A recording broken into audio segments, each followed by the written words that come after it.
Madame Benchimol, j'ai dû passer, mais je partageais complètement votre analyse du sens contraire des vélos dans les rues. Et j'avais le sentiment, comme vous, que c'était franchement très dangereux.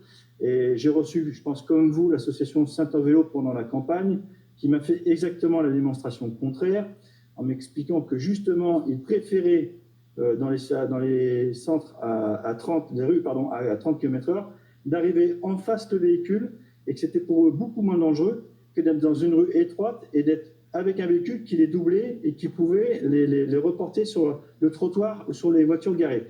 Donc j'avais ce sentiment, je l'avoue aussi comme vous, que c'était plus dangereux. Et je dois avouer que j'ai jamais fait le constat non plus d'accidentologie importante de ce point de vue-là.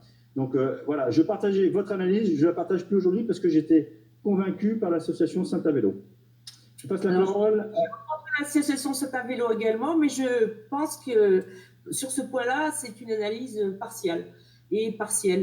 Je crains, hélas, que comme les statistiques des accidents de roues et de vélos le montrent, ils représentent 47% des accidents graves ou mortels, alors qu'ils représentent que 2% des véhicules sur la chaussée.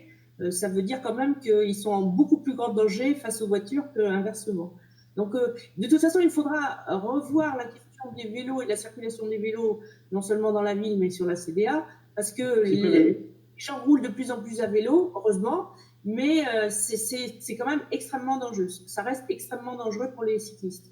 Je vous rappelle, Mme Benchimol, qu'avec l'agglomération, nous avons un schéma directeur des pistes cyclables qui est en route avec une analyse très fine et nous déplorons évidemment l'usage du vélo. Je passe la parole à M. Dietz.